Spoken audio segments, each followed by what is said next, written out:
Muchas preguntas se van sucediendo aquí en la pantalla de nuestro programa y más cuando hablamos de todo lo concerniente a la otorrinolaringología. Hablamos de sordera durante un tiempo bastante prolongado. Hoy vamos a hablar de la otra forma de comunicación, que es cómo hablar para que el otro entienda. ¿Cómo te va, Tristán? ¿Cómo anda, Ricardo? Bueno, las cuerdas vocales. Que el profesional de la voz se enferma, que el que no es profesional de la voz se enferma, que el que siempre se enferma en las cuerdas vocales. Bueno, las cuerdas vocales son unos ligamentos, dos específicamente, que si hacemos un mal uso de la voz, termina dándonos bastantes problemas. Son como las cuerdas de la guitarra, ¿no?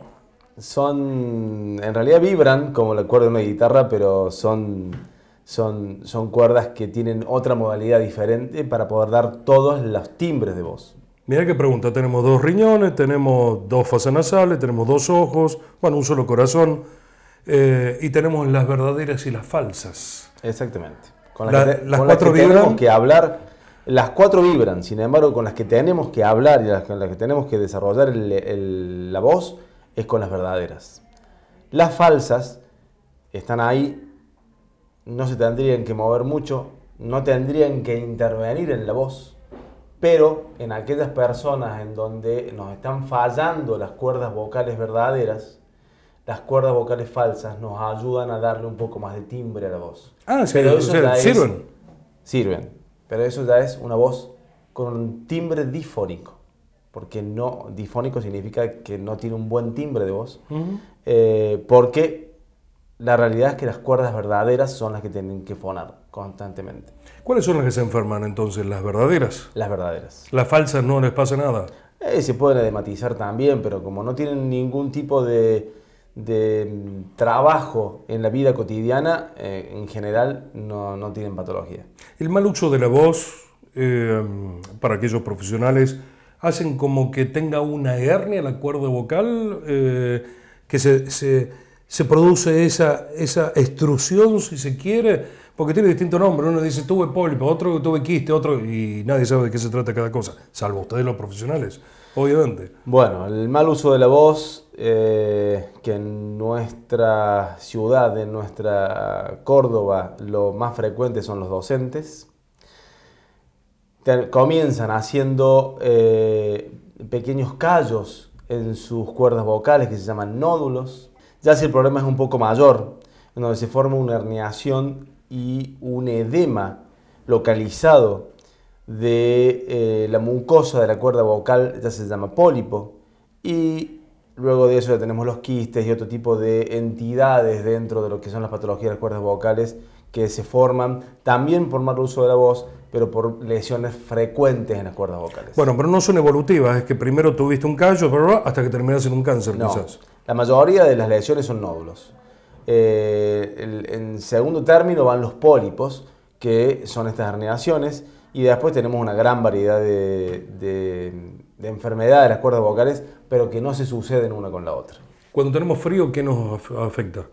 ¿Eso que nos obliga a toser, que nos cambia la voz, que se nos forma un callito por eso? No. En realidad la tos, cuando tenemos frío, se nos forma un carraspeo, es simplemente porque tenemos secreciones entre las cuerdas vocales y tenemos que expulsarla de alguna manera. Te lo pregunto a mucha gente, muchas maestras y algunos cantantes, dicen, está la disyuntiva acá, ¿no? Porque hablas con un especialista en fonoaudiología que esté más dedicado al tema de la voz y te dice, no hace falta una cirugía, si con una buena rehabilitación fonética recuperamos esa cuerda vocal. Y por otro lado está aquel que dice, no, ya se ha enquistado, valga el término, alguna de las patologías por el mal uso de la voz.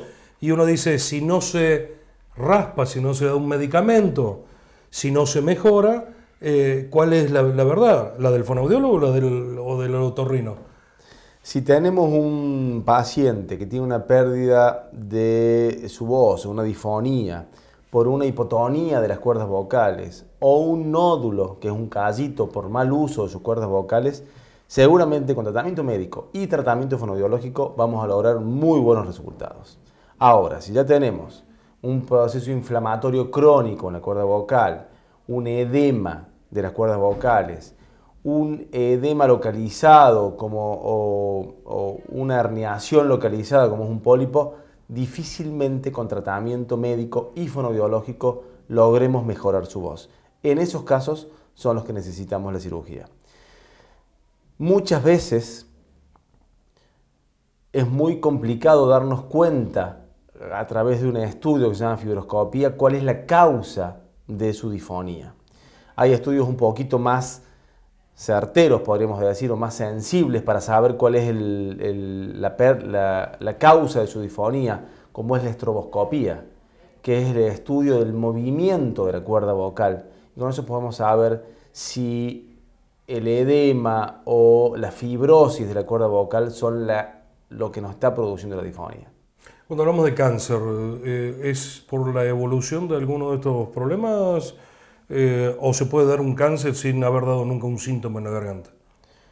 No tiene nada que ver el mal uso de la voz con el cáncer. Bien. El mal uso de la voz nos va a dar disfonías o afonías. El cáncer es por una noxa constante sobre la cuerda vocal, como puede ser el cigarrillo, como puede ser el reflujo gastroesofágico, el alcohol o cualquier otra noxa que se encuentre en el ambiente. El asbesto, por ejemplo, que se encuentra en las minas. En esos casos podemos llegar a producir un cáncer en donde un síntoma es la disfonía, claro, pero no es la disfonía la que nos va a producir el cáncer. Tengo más preguntas, quistes, pólipos, nódulos y algunas preguntas de televidentes próximos programas. Gracias, Tristán. Gracias, Ricardo. El doctor Tristán Cariñani, aquí nuestro especialista en otorrinolaringología.